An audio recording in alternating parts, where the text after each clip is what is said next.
자, 1-9페이지 가볼게요. 원래는 국세기본법이 방대해요. 방대한데 여러분들 1차 할 때는 지금 하시는 정도만 하면 충분해요. 그러니까 그렇게 하시면 되고, 자, 국세기본법의 개괄이라고 돼 있죠. 개괄. 그래서 이제 국세기본법은 국세, 우리가 이제 국세라고 하는 게 뭐 소득세도 있고 법인세도 있고 다양하지 않습니까? 그 각종 법의 어떤 기본 공통적인 사항을 모아둔 법이 국세기본법이에요. 그래서 동그라미 1번에 보시면 공통적인 사항을 규정하는 총칙이라는 거예요. 총칙. 여러분들 민법 같은 걸 공부해도 민법 총칙이 있거든요. 그러니까 공통사항만 모아놓은 거예요. 대표적인 게 이런 거예요. 예를 들어서 내가 세금을 제때 신고하지 못했어요. 그러면 무신고라는 게 되거든요. 어제 그 범죄 신고 마감이었는데 우리 한 업체가 자료도 늦게 주고 막 해가지고 우리 같이 일하는 친구가 굉장히 힘들어했어요. 근데 나는 오늘 수업도 있고 해가지고 좀 일찍 퇴근하고 한 10시에 사무실 퇴근하고 이제 집에서 있는데 한 업체가 계속 딜레이가 되고 있는 거예요. 나 너무 걱정이 되는데 그래서 뭐 수정도 하고 막 그런데 우리 사무사 친구가 11시 59분에 클릭했어요.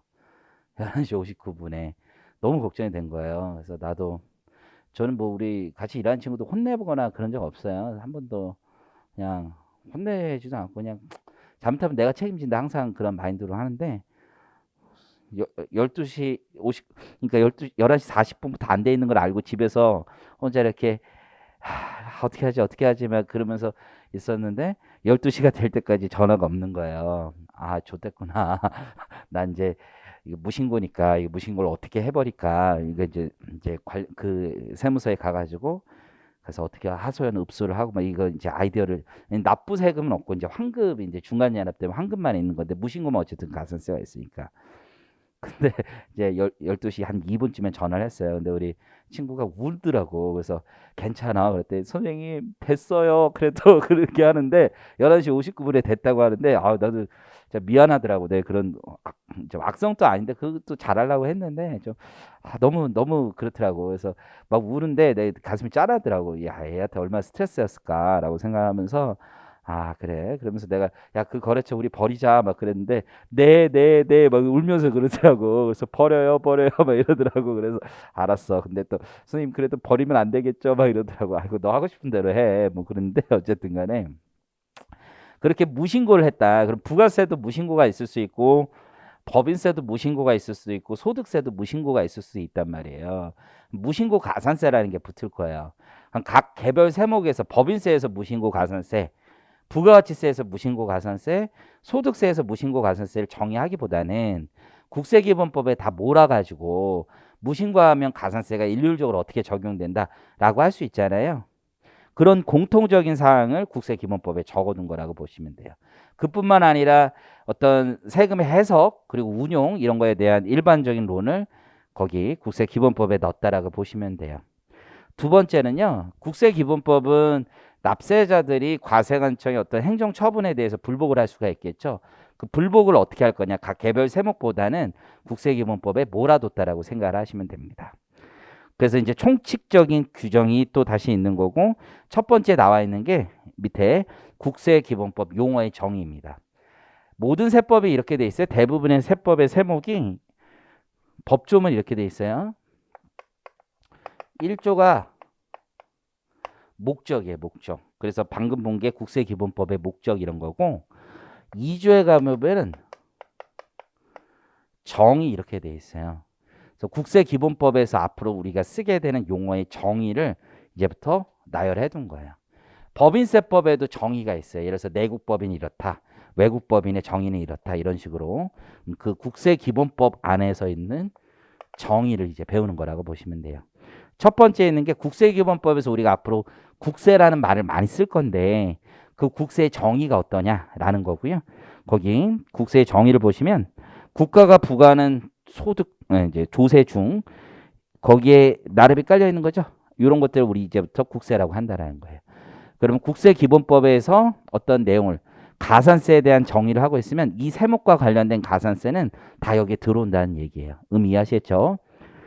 옛날 문제인데요. 국세기본법에서 국세라고 부를 때 이제 광의의 개념에서는 원래 국세 안에는 우리가 얘기하는 일반적인 내국세하고 관세라는 게 있어요. 관세. 하지만 관세법이 따로 운용되고 있어요. 그러니까 우리가 정의하는 국세기본법에서의 국세는 관세는 들어오지 않는다. 그런 뜻이고요. 지방세라는 것도 있죠. 이것도 우리 국세에 대한 공통적인 사항을 담고 있는 게 국세기본법이잖아요. 그러니까 관세법도 여기에 있지 않다라는 얘기예요. 이해하시겠죠? 그러면 조문에는 이 화살표 친 말은 전혀 없어요. 해석인 거죠. 여기에는 안 포함되어 있다. 그런 뜻으로 이해하시면 되고, 국세기본법에서 이제 용어를 쓸 때 세법이 정하는 절차 뭐 이런 식의 용어들을 써요. 그럼 거기서 말하는 세법이 뭐냐라는 거예요. 거기 보면 세법이란 위에서 방금 정했던 국세 있잖아요. 국세. 국세의 종목과 세율을 정하고 있는 법률 첫 번째. 그러면 소득세법 이런 게 세법이란 거예요. 국세기본법에서 얘기하는 세법은 소득세법 이런 것들이 세법이란 뜻이 되고요. 그리고 국세 징수에 관한 절차를 정한 법률이 국세징수법이 있고요. 그리고 세율의 조정이 필요한 게 있어요. 어떤 감면이나 중과 같은 걸 위해서 법을 만들어 둔 게 있어요. 그게 조세특례 제한법이라는 거예요. 그러니까 국세기본법에서 얘기하고 있는 세법엔 조세특례 제한법도 포함된다는 얘기고요. 국제조세 조정에 관한 법률. 그러니까 우리나라와 외국의 어떤 거래에 대해서 어떤 세법의 특칙이 있겠죠. 그게 국조법이라는 거고요. 조세범 처벌에 대한 법률도 있어요. 조세범 처벌법. 그리고 조세범 처벌 절차법이라는 것도 있어요. 그래서 실무를 할 땐 조세범 처벌 절차법이 훨씬 더 중요해요. 이게 뭐냐면 여러분들 예를 들어서 세금 계산서를 제대로 발급하지 않으면 과태료 같은 게 있잖아요. 벌금 같은 거. 뭐 3배, 2배 이런 거 배웠었죠. 실무에서는 3배, 2배 이렇게 안 가요. 양형 기준이 있어요. 양형. 초범이면 어떻게 되고 재범이면 어떻게 되고 그런 것들은 시험 범위는 아니지만 조세범 처벌 절차법에 다 규정돼 있어요. 그래서 저도 일할 때 요걸 많이 보거든요. 그래서 이게 여러분 이제 세무사 되셔서 조세범 처벌 절차법을 막 얘기하고 있다. 그러면 조금 이게 일다운 일을 좀 하고 있는 거. 기장하면 이런 거는 없고 이제 좀 이제 불복이나 이런 쪽에 하고 있구나 이렇게 생각을 하시면 되는 거고, 화살표에 있는 내용 뭐냐면 국세기본법이라는 법의 세법을 막 얘기하고 있는데 그 세법 안에는 국세기본법은 있을 수가 없는 거죠. 우리가 우리 스스로 정의할 필요가 없잖아요. 관세법, 지방세법도 여기서 말하는 세법에 해당하지 않는다. 그 뜻으로 이해하시면 돼요. 지금 무슨 얘기 하신지 아시겠죠? 그러니까 국세기본법에서 막 조문을 쓰면서 세법이 어쩌고 세법이 어쩌고 이런 말을 쓴다고. 그 세법에 국세기본법도 안 들어오고 관세법도 안 들어오고 지방세법도 안 들어온다는 얘기입니다. 그냥 해석상의 얘기고, 원천징수라는 게 있죠. 소득을 지급하는 자가 소득을 지급할 때 세금을 떼고 주는 걸 얘기하는 거잖아요. 그걸 원천징수라고 하고요. 그 원천징수에서 이제 중요한 것 중에 하나가 가산세는 떼는 개념이 아니에요. 가산세. 가산세라는 게 이 가산세가 있다고요. 내가 소득을 지급했는데 원천징수를 안 했어. 그럼 원천징수 불이행이 있었던 거죠. 징수 불이행. 그럼 잘 봐요.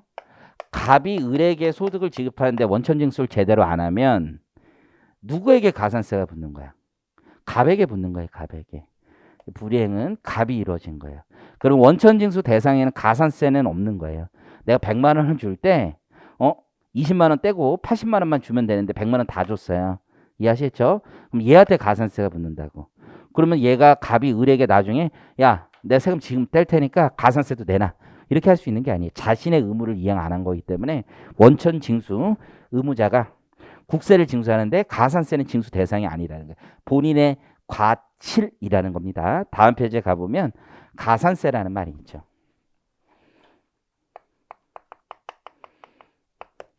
가산세는요, 일종의 채찍이에요. 채찍. 이게 납세 의무자의 납세 협력 의무가 있다고요. 그 협력 의무를 위반한 거예요. 그에 대해서 부과되는 게 가산세라고 보시면 돼요. 우리는 신고 납부주의에서는 신고를 제대로 해줘야 되겠죠. 그 신고 의무를 해태한 거예요. 그러면 가산세가 부과되는 거예요. 납세 의무자의 협력 의무 위반에 대해서 부과되는 게 가산세라고 보시면 돼요. 자, 별표 치시고 시험에 아주 많이 나오는 거예요. 자, 국세기본법 및 세법에서 규정하는 각종 의무가 있을 거 아니에요.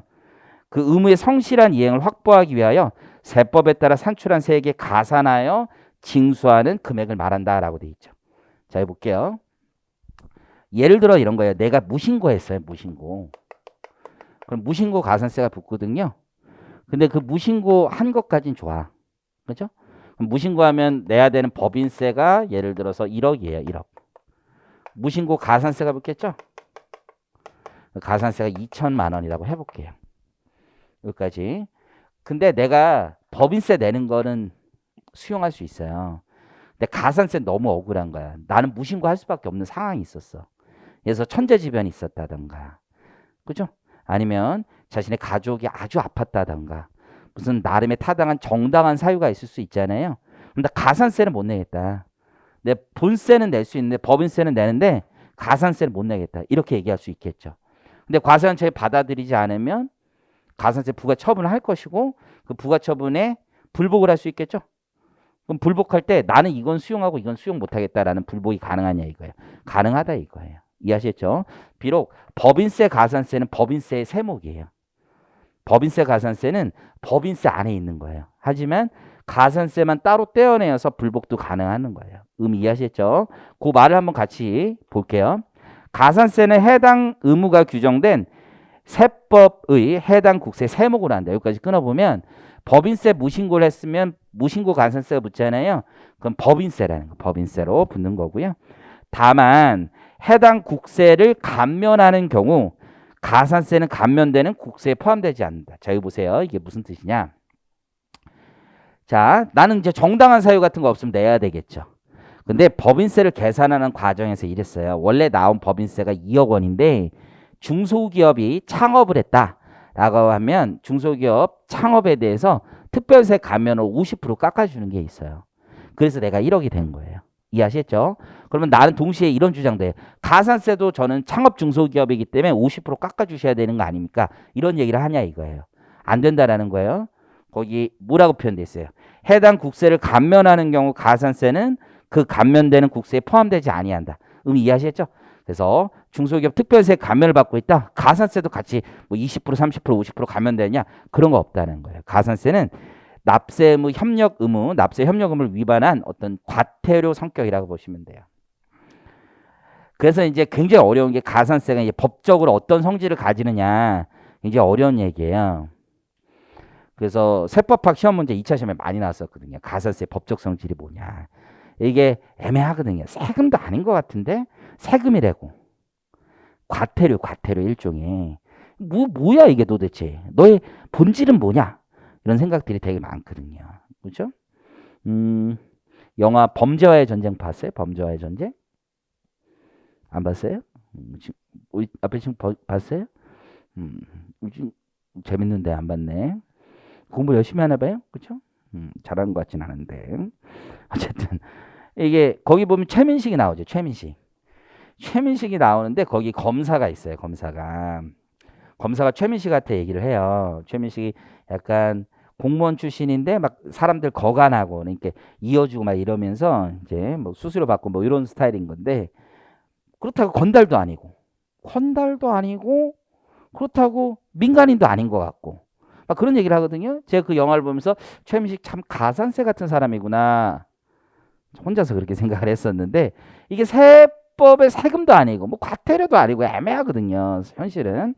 어쨌든 그거 좀 기억을 하시고 세 번째 질문도 볼게요. 가산세는 본세와 독립된 세액이라고 돼 있죠. 그러니까 이게 본세고 가산세 따로 있는 거예요. 그리고 본세와는 별도의 불복 대상이 되기도 해요. 하지만 법인세에는 포함되는 거예요.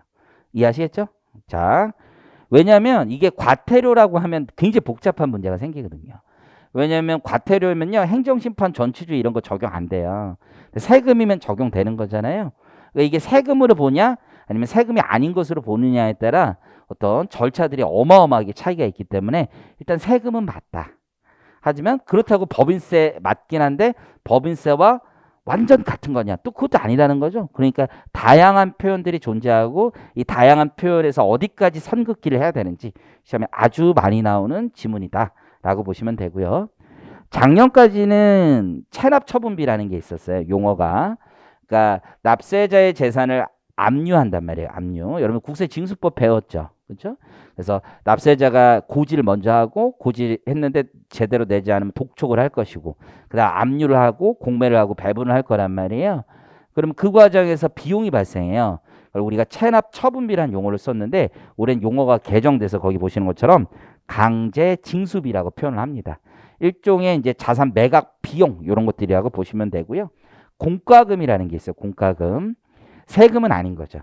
그래서 가장 대표적인 공과금이 여러분들 4대 보험이라고 들어봤죠? 건강보험료 이런 것들이 공과금이에요. 그러면 공과금하고 세금은 서로 다르기 때문에 납세자가 체납을 했으면 공과금도 체납을 됐을 경우가 굉장히 크거든요.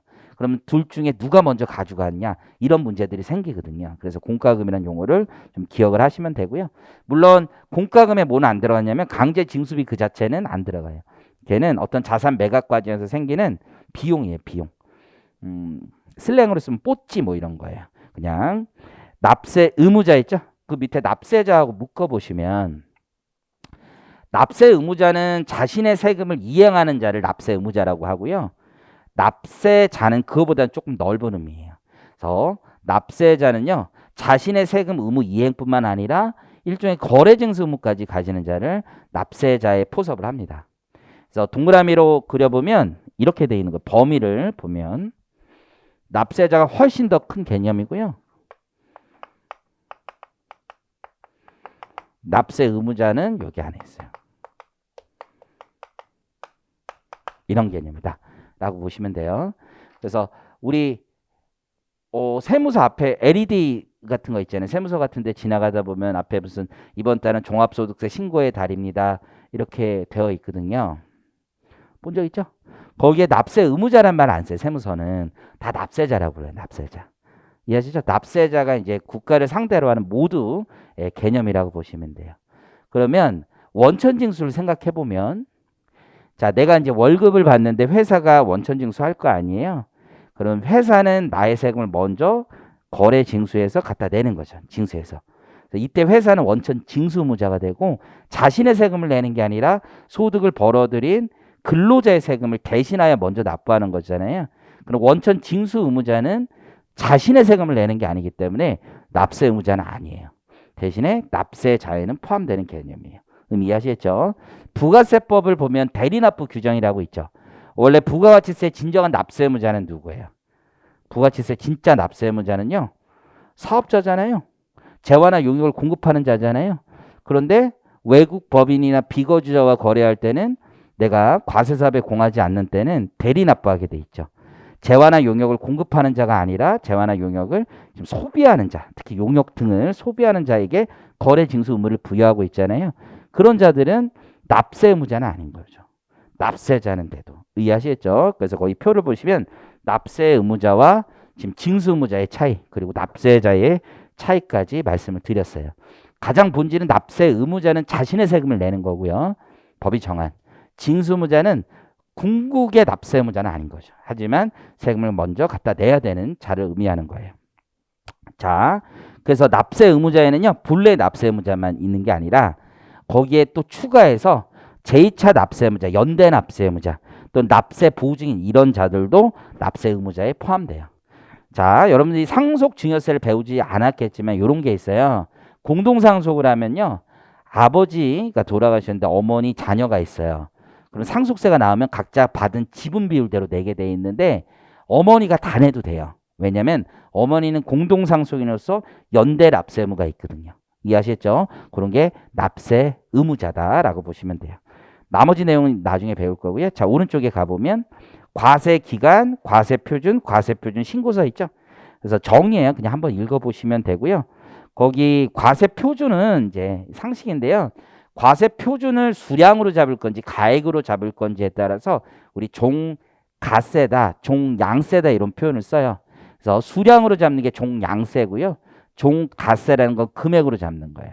우리 기름 같은 거, 휘발유 같은 거 사면 교통에너지 환경세라는 게 붙거든요. 리터당 세금이 붙어요. 종양세 대표적인 거.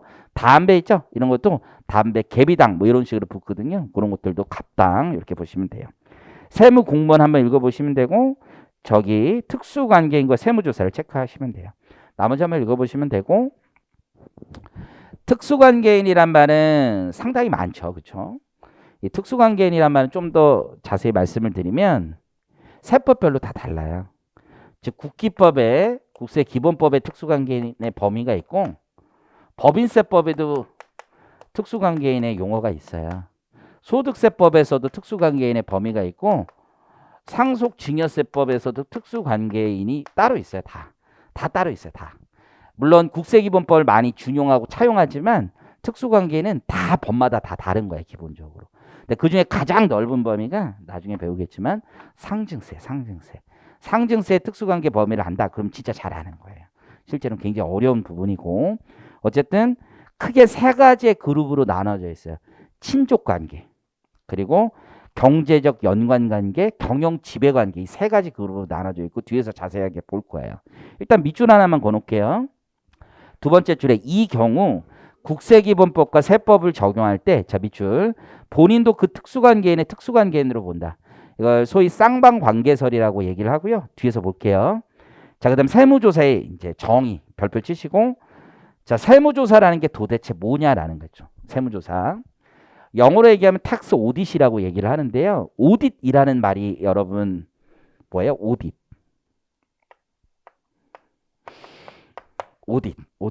이게 오디오 이런 말 쓰잖아요. 그 같은 어원이에요. 기본적으로 물어보고 답하는 거예요. 물어보고 답하는 거. 세무조사라는 건요. 우리 과세 요건이 확정됐는데 그 세세한 내용이 오류나 탈루가 있을 수 있잖아요. 그걸 질문하고 답변하는 게 세무조사예요. 세무조사 와서 막 때려요? 미친 거죠? 폭력이죠. 폭력. 조사가 아니라. 그래서 거기 보시면 세무조사란 국세 과세표준과 세액을 결정 또는 경정하기 위하여 자 동그라미 질문하는 거예요. 질문. 또는 장부서류 그 밖의 물건을 자 동그라미 검사 조사하는 거예요. 명하는 활동을 세무조사라고 해요. 대단히 중요해요. 왜냐하면 이게 세무서가 왔다고 해서 다 세무조사는 아니거든요. 그래서 세무조사가 되면 다음에 중복조사, 재조사 금지 원칙이 있기 때문에 종전에 내가 어떤 세무서와의 인터랙션이 있었는데 그게 세무조사일 때만 중복조사 금지 원칙 이런 게 적용되는 거거든요. 그래서 세무조사의 정의 자체는 나중에 공부하실 때 암기도 하셔야 되고 그래요. 그래서 시험 문제 아직 나오진 않았지만 어렵게 나면 이런 것까지 가는 거예요. 어떤 상황이 있는데 이게 세무조사에 해당하는지 아닌지. 기본적으로 여러분들 다 필요 없어요. 지금 동그라미 친 말이 있으면 1차 시험은 다 조사라고 보시면 돼요. 이해하셨죠? 동그라미 친 말이 있으면 납세자 영업의 자유를 침해한 다 조사라고 보시면 돼요. 다음 페이지 가보시면 특수관계인이 나와 있죠. 원래 2차 때만 자세하게 하는데요. 1차에서도 좀 설명을 드릴게요. 이게 기본이니까. 그래서 친족관계 있죠? 육촌의 혈족 이런 거예요. 혈족. 혈족이라는 건 피가 섞인 사람들을 얘기하는 거예요. 인척 있죠? 인척. 인척이란 말은 피가 안 섞였지만 인척. 배우자 쪽이 인척이죠. 사촌인의 인척. 실무 가면 이거 정확히 보셔야 돼요. 그러면 인척의 범위, 혈족의 배우자 있죠? 그러면 대표적인 게 이런 거예요. 내 동생의 와이프. 그렇죠. 혈족의 배우자 있죠. 이해하셨죠?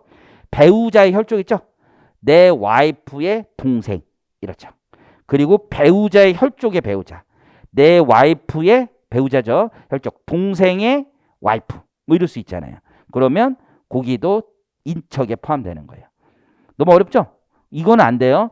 혈족의 배우자의 혈족. 이건 안 돼요. 혈족의 배우자의 혈족 이거 안 되는데 여러분들 볼펜 말고 샤프 있죠. 샤프.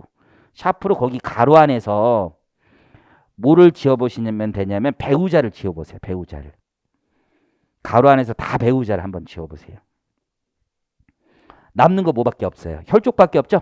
그래야 되는 거예요. 인척이라는 건. 그래서 인척의 범위는 지워서 남는 게 혈족 하나만 있으면 돼요. 혈족의 혈족은 아닌 거예요. 그래서 지우고 나서 혈족의 혈족이 되면 안 되는 거예요. 이해하시겠죠?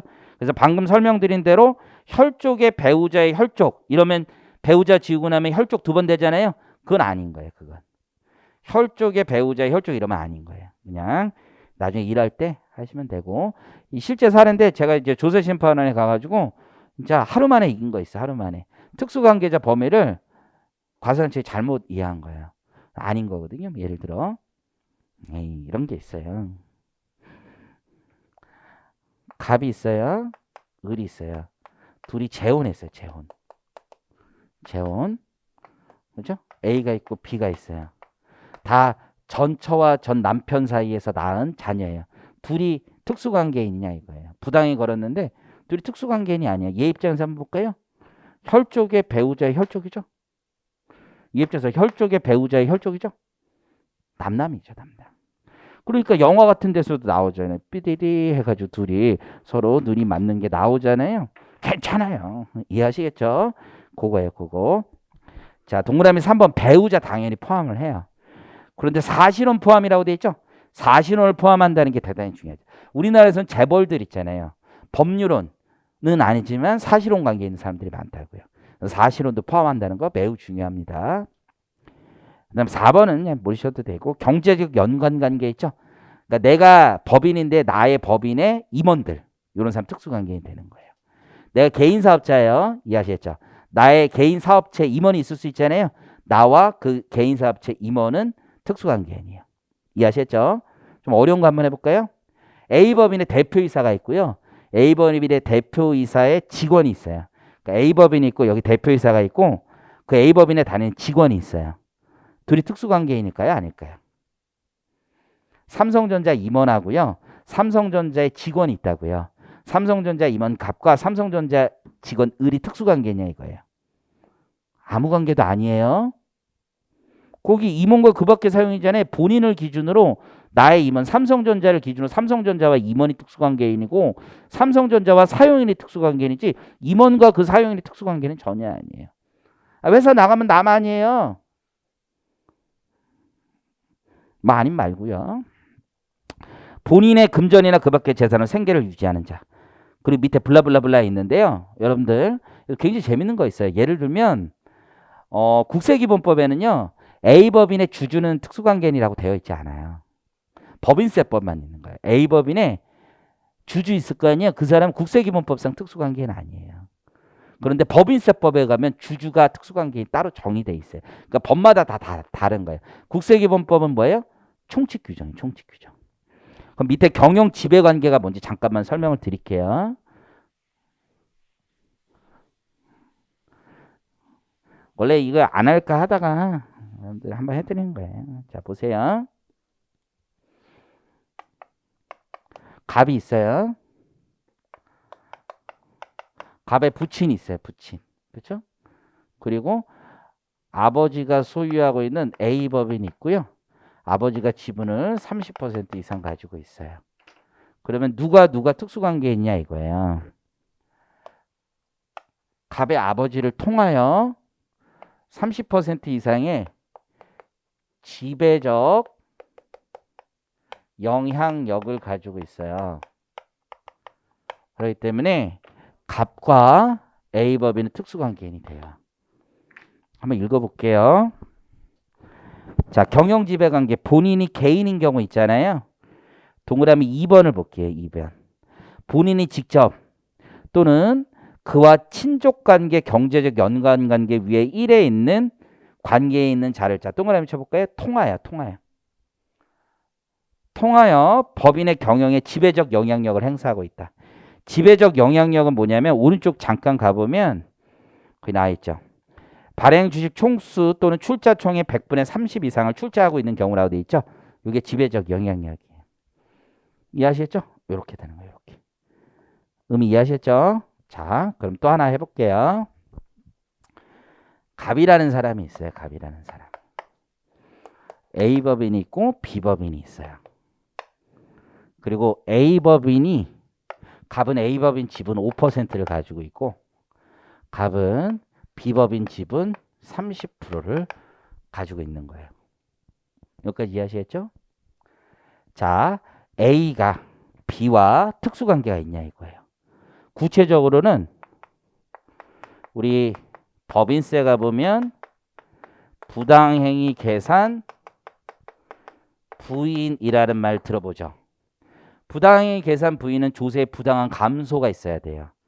다른 말로 하면 자신이 손해를 봤을 때만 세금을 다시 계산한다는 게 부당행위 계산 부인이에요. 그럼 A 입장에서 한번 볼게요. A 입장은요. 그쵸? 주주를 통하여 주주 자체는 특수관계인이 아니지만 거기 동그라미 거기 법인인 경우 있잖아요. 법인인 경우. 보면은 동그라미 3 있죠. 3에 보면 본인이 직접 또는 경제적 연관관계 위에 1, 2에 있는 자를 통하여 이렇게 돼 있잖아요. 어느 법인의 경영에 대하여 지배적 영향력을 행사하고 있는 법인. 지금 요 3번이 지금 A와 B의 관계를 얘기할 거고요. 그러면 그 위에 보면 개인 또는 법인이 1번을 보시면 직접 또는 그와 친족관계, 경제적 연관관계에 있는 자를 통하여 본인이 법인의 경영에 대해 지배적 영향력을 행사하고 있는 그 개인 또는 법인 이렇게 돼 있잖아요. 그건 주주를 얘기하는 거예요. 그 맨 끝에 법인에 걸렸어요. 여러분 이거 말을 해석하기가 어려워요. 그냥 편하게 보시면 돼요. 여러분들 능력을 해석이 잘 안 돼요. 여러분들은 기본적으로 국어를 너무 못하기 때문에 안 돼요. 국어를 못하기 때문에. 어쨌든 anyway 잘 들어보세요. 이 대법원 판례인데 그냥 A 있죠. A는 갑을 통하여 나의 주주를 통하여 지배적 영향력을 행사하고 있죠. 그렇죠? 얘는 B는 나의 주주를 통하여 지배적 영향력을 행사하고 있지 못하죠. 왜냐면 지배적 영향은 30% 이상이란 말이에요. 그럼 A 입장에서는 B가 특수관계인이 맞아요.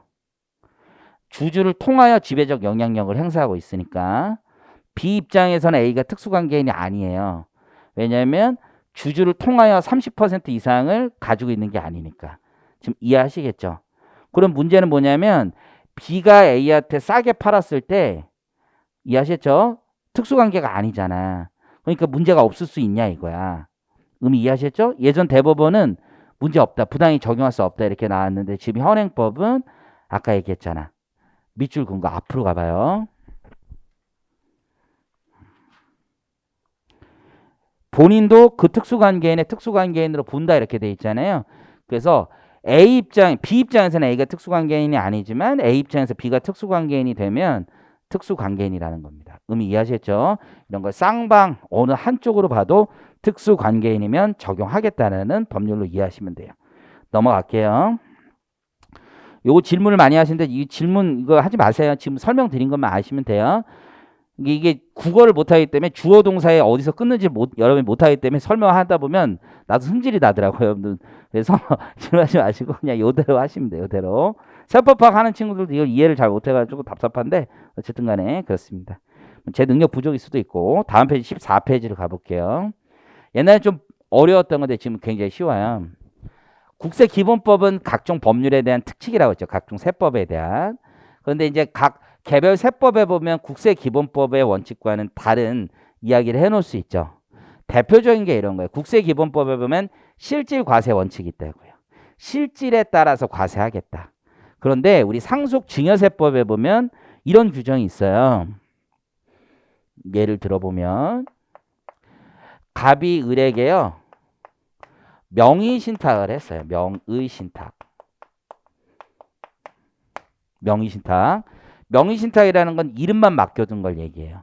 그러면 갑은 을에게 증여한 게 아니에요. 증여는 소유권을 진짜 넘겨줘야 되는데 외형상은 소유권을 넘겨줬지만 실질은 넘겨주지 않은 거예요. 그럼 갑 거예요. 갑 거. 근데 상속증여세법에는 명의신탁한 경우는 갑이 을에게 증여한 것으로 본다라는 규정이 있어요. 실질과세 원칙에 위배되는 조항인 거잖아요. 그러면 국세기본법 조항에 실질과세 원칙이 있으니까 이거 적용 안 하겠다 이럴 수 있냐 이거예요. 아니라는 거예요. 실질과세 원칙 공통의 사항이지만 개별세법의 실질과세 원칙에 대한 예외 조항을 지금 둔 거잖아요. 개별세법이 우선한다는 얘기예요. 즉 각 세법은 특칙의 조항에 해당한다는 얘기예요. 아주 옛날에는 그게 뭐가 되느냐 이런 게 있었는데 그때도 내가 공부하지 말라고 그랬거든요. 그거는 의미가 없는 조항이라고. 법이 개정돼서 지금은 아예 한 줄만 있는 거예요. 한번 보면 국세에 관하여 세법에 별도의 규정이 있는 경우를 제외하고는 국세기본법에서 정하는 바에 따른다. 이렇게 돼 있죠. 별도의 규정이 있으면 그에 따르고 그렇지 않으면 국세기본법에 따른다는 얘기예요. 자, 밑에 관세법 몰라도 되고 행정심판법이 있어요. 행정심판법. 자, 여러분들 행정소송법 많이 배우신다면서요. 그쵸? 선택과목 뭐예요? 행소법 해요? 오, 진짜요? 브라보. 저는 개인적으로 상법을 해야 된다고 그냥 강력하게 믿는 사람입니다. 세무사 공부하시는 분들. 왜냐하면 행정소송법 일할 때 전혀 쓰지 않냐. 나띵이야. 소송을 안 하기 때문에. 왜 배우는지 나는 이해가 안 돼. 이거 왜 선택과목에 넣어놨는지 일도 이해가 안 돼. 상법을 모르니까 일할 때 미안해. 힘들잖아. 대화가 안 되잖아. 대화가. 우리 합격생들도 전화 와요. 선생님 아주 미쳐버릴까. 내 콜센터야. 콜센터 아주 그냥 이거 어떻게 해야 돼요. 전화 엄청 많이 오는데 이게 상법 자체를 모르니까 대화가 안 돼. 대화가. 너무 답답합니다. 진짜 어쨌든. anyway 뭐 그 시험 제도는 다 이유가 있겠죠. 저 같은 사람이 뭐 논할 건 아니라고 보고 상법을 좀 알아야 되는데 근데 어쨌든 행정심판법을 차라리 배우던지 행정심판법은 또 안 배운다며 내 책상에 가면은 내 이제 사무실 책상에 행정심판법 책이 한 1200페이지짜리 있거든요. 다 읽었거든. 행정심판은 또 다르네. 행정소송가 많이 달라 실제 준영한 것도 있지만 엄청 다른데 그걸 하든지 차라리 이거 뭐야 이게. anyway 그래서 세법은 행정심판법과 어떤 관계가 있느냐? 국세기본법이요. 행정심판법 다 물리치는 거예요. 그럼 무슨 얘기냐? 행정심판법에 따로 규정이 없으면 아니 국세기본법에 규정이 없으면 행정심판법을 따르겠지만 행정심판법과 국세기본법이 상충되는 규정이 있다라면 국세기본법 따른다는 얘기예요. 그냥 보시면 되고. 자, 오른쪽에 기간과 기한이 있어요. 기간은 from to예요. from to. 언제부터 언제까지고요. 기한은 언제까지의 개념이라고 보시면 돼요. 그래서 기간이라는 걸 계산하는 방식이 있어요. 원래 민법이 있고 민법에 따르는 거예요. 민법에. 근데 이제 민법에 따르지 않을 수도 있는데 대부분은 민법에 따라요. 세법의 민법과 상충되는 별도의 규정이 있다면 세법을 따르겠지만 원칙적으로는 민법에 따라요. 그래서 맨 위에 가보시면 국세기본법 또는 세법에서 규정하는 기간의 계산은 국세기본법 또는 그 세법에 특별한 규정이 있는 것을 제외하고는 민법에 따르게 돼 있어요. 그 밑에 사례 있죠. 사례 구경 한번 해볼게요. 잘 몰라도 괜찮아요. 그러니까 편하게 보시면 돼요. 그 위에 민법의 규정을 여러분이 이해하기는 힘드니까 사례를 가지고 직접 말씀을 드릴게요. 자, 상황 1월 5일부터 10일이라고 돼 있죠. 그런데 2번부터 5번까지는 10일 이렇게 안 돼 있고 1월, 2월, 6월, 2월 이렇게 돼 있잖아요.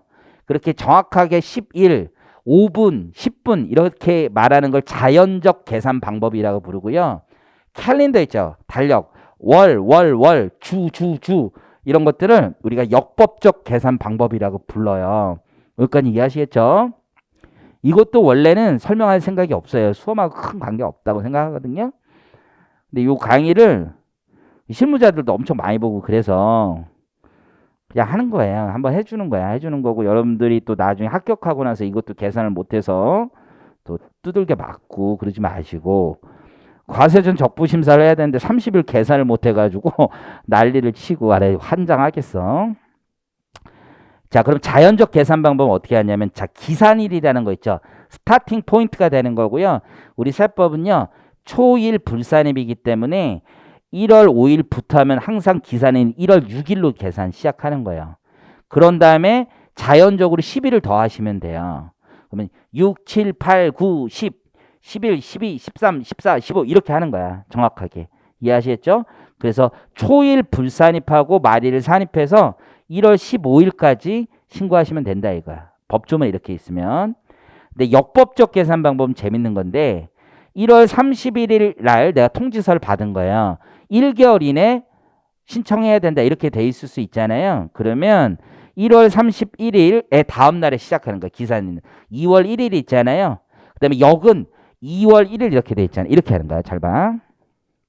2월 1일 이렇게 있으면 1월 이렇게 더하는 거야. 그냥 앞에다 여기다가. 이해하셨어요? 그럼 3월 1일이 되는 거지. 3월 1일. 그런데 3월 역법적 계산에서는 그 기간의 전일로 종료한다 돼 있어. 민법에. 그럼 다시 보면 기산일은 2월 1일이고 그러면 3월 1일 날이 1개월 후야.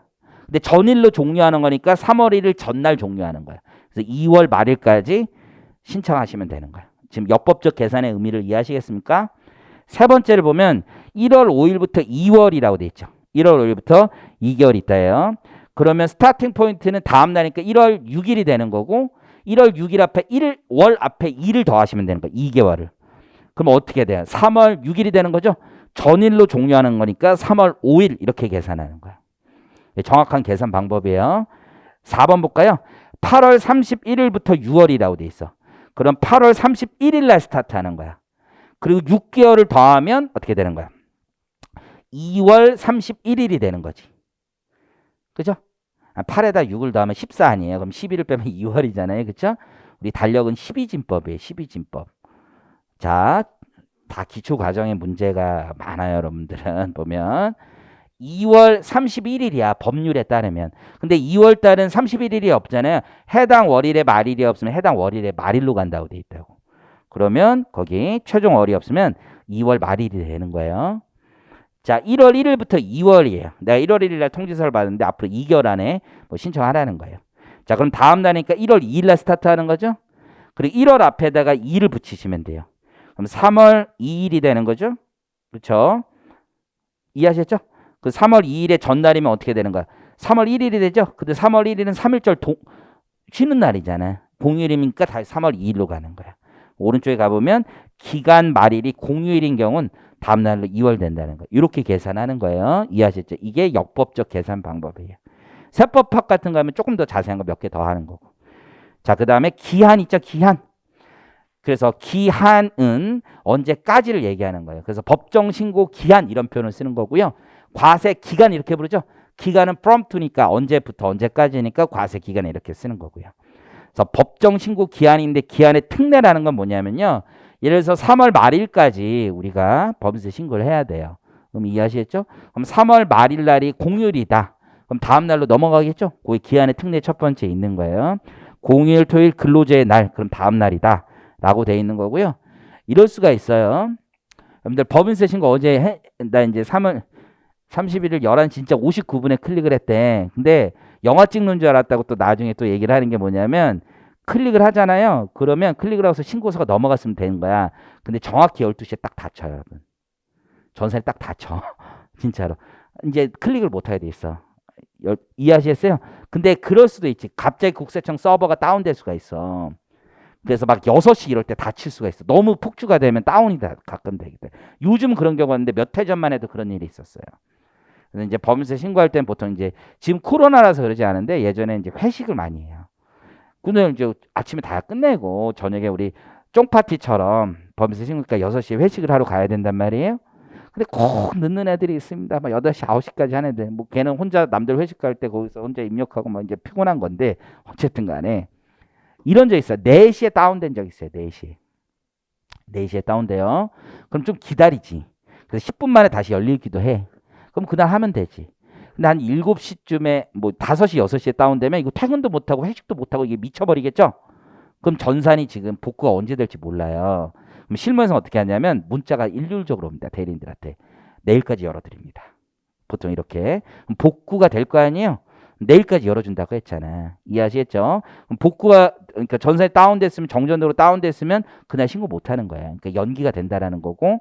자, 거기 보면 재밌는 말이 있어요. 복구되어 신고나 자진 납부할 수 없게 되면 다음 날을 기한으로 본다 이렇게 돼 있어. 예를 들어서 이건 진짜 너무한 거지. 최악의 경우는 그날 정전이 됐다가 복구가 됐어요. 밤 11시 20분에. 이건 씨발 뭐야? 기다리라는 거야? 뭐야? 우리 회식 가야 되는데 지금. 그죠? 그래서 다음 날로 해주는 이유가 있는 거야. 복구가 됐는데 11시에 밤 11시에 됐는데 회식하고 있다 다시 와야 돼요? 그런 건 아니잖아. 다음 날까지 연기된다는 거고요. 자, 신고라는 말 있죠. 신고. 신고와 송달이라는 말은 좀 구별되는 건데 신고는 납세 의무자 스스로를 얘기해요. 그래서 지금은 다 전자신고하는데 우편으로 신고할 수도 있겠죠. 우편을 신고하면 무슨 문제가 생기냐면 내가 오늘 보냈는데 내일이나 모레 도착할 거 아니에요. 과세관청에 법인세 신고를 3월 31일까지 해달라고 했는데 나는 오늘 발송했고 도착은 4월 2일 날 했으면 무신고가 되냐 이거예요. 그렇지 않고요. 도장 찍힌 날이에요. 그래서 보내는 날로 보시면 돼요. 의미 이해하시겠죠? 그래서 원래는 민사법상은요. 의사표시는 도달해야 효력이 있는데 이건 발신주의 예외적인 거예요. 보내기만 하면 된다. 아직도 기억나는 게 지금은 전자신고인데 저도 이제 거의 꼰대네요. 아주 옛날엔 전자신고가 없었어요. 제가 이제 회계사 처음 하면서 사무팀에 있었을 때 전자신고가 없었어요. 우편으로 신고하는 거예요. 아니면 세무서에 가가지고 통이 있어, 통.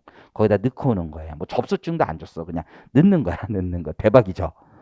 근데 아직도 기억나는 게 내가 2년 차였는데 그 회사 미국 회사였어요. 근데 우리나라에 있는 것도 아니고 우리나라에 서울에는 사무실도 없어요. 어디에 사이트가 있냐? 건설 현장인데요. 건설 현장이 북한에 있어요. 북한의 원자력 발전 있잖아요. 원전. 그거 설치하는 회사가 있었어요. 그래서 제가 이제 딜로이트 다닐 때 그 회사를 했었어요. 근데 이거 사실 세무조사 하기도 그런 거잖아. 근데 한국에 이제 고정사업장 이슈가 있어서 법인세를 내기로 했는데 그때 내가 기억나는 게 걔네도 델라웨어에 있었던 건데 영어로 이제 메일을 쓰고 법인세 신고해야 되니까 자료를 달라. 그랬더니 아, 이거 자료 못 주겠다. 막 그렇게 하더라고요. 그래서 뭐 어떻게 그냥 무신고하냐 그랬더니 야, 세금 그 좀 신고를 미뤄달라 이렇게 얘기하더라고요. 그래서 내가 미쳤냐? 그런 게 어딨냐 세상에. 그때 걔가 미쳤냐? 코리아 크레이지. 세금을 왜 신고를 제때 못하면 밀어주는 제도가 없냐? 미국 있냐? 이때는 거예요. 이거 진짜 놀랬어, 내가 그때. 그러면서 내가 그때 미국에서 공부 좀 해봐야 되겠다 이런 생각을 처음 했는데, 미국은 그런 제도가, 우리나라도 생겼잖아. 한 달 연기해주는 그런 제도가 있잖아. 감사 안 끝나면. 뭐 그런 것들을 뭐 얘기하더라고. 그래서 어쨌든 간에 밤에 계속 한다, 안 한다, 한다, 안 하다가 밤에 연락이 온 거야. 하자. 아직 장부도 안 만들었는데. 장부도 없는데, 법인세 신고 3월 31일 날 신고하자 얘기가 나눈 거예요. 그래서 내가 얘기했죠. 매니저, 얘네 미쳤나 봐요. 그랬더니만 매니저가 그때 확실히 매니저는 매니저더라고. 위에 사람. 걔한테 얘기하더라고. 얼마 줄 거냐? 다른 거 없어요. 얼마 줄 거냐? 범죄 신고하는데. 그래서 그쪽에서 얼마냐? 그런데 걔가 우리 이제 매니저가 10만 불 부르더라고. 1억을 부르더라고. 1억을. 범죄 신고하는데 1억 받을 수가 없어 원래. 10만 불 안 주면 안 한다. 콜. 돈이 엄청 많은 회사예요. 대박이죠. 그냥 10만 불을 부르는데 그 당시에 그냥 쏴주겠다고 하더라고. 콜. 그래서 하겠다는 거예요. 지금 몇 시간 남기지도 않았는데. 그래서 이걸 우리가 어떻게 하냐 지금. 근데 할 수 있다라는 거야. 저 이거 9시에 시작하면 하루 왼종일 걸려요. 그랬더니 한 말이 걱정하지 마. 일단 진행해. 그래서 막 만들었어요. 대충 만들어. 어차피 결손이야 결손. 조사도 안 나와. 그래서 만들고 12시가 넘은 거예요. 그래서 끝났네요. 그랬더니만 괜찮아. 광화문 우체국 가면 된다는 거야. 광화문 우체국에 도장을 찍어주는 거야. 도장을 찍어주는데 그날은 그런 사람이 하도 많아가지고 우체국 도장 일자가 있단 말이야. 근데 12시가 넘어도 이거 넘기질 않아. 근데 3월 31일로 새벽까지 찍어주는 거야. 그래서 제가 새벽 3시, 4시에 갔는데 진짜 찍어주더라고. 그리고 앞에 다 기다리고 있더라고. 사람들이 앞에서 도장 찍는 거 그 당시에 다 기다리는 거. 발신주의니까. 그래서 두 팀이 있어요. 한 팀 보니까 옆에 기자들이 그렇게 많더구만. 그래서 다음날 나올 기사 있잖아. 먼저 읽어보고 걔네들 그 팀에서 노숙자처럼 있고 그래서 법인세 신고하면서 기다리는 거. 접수증 받는 애들이 진짜 줄이 쫙 서 있는 거야. 그게 다 발신주의 때문에 그래요. 발신주의. 그죠? 도장만 찍히면 되는 거야. 도장만. 자, 전자신고는요, 전송해야 돼, 전송. 그래서 실무에 가면 전송 클릭을 누르면 돼요. 근데 이게 문제는 이거야. 전송을 했는데, 3월 31일 날 전송했는데 이게 잘못 전송했을 수도 있잖아요. 신고서 좀 바꿀 수도 있잖아요. 또 바꿔도 돼. 마지막 전송으로 해주거든. 이 실무에서는. 어쨌든 전송된 때라고 보시면 돼요. 자, 기한을 연장해 줄 수도 있거든요. 그건 좀 쉬었다 할게요.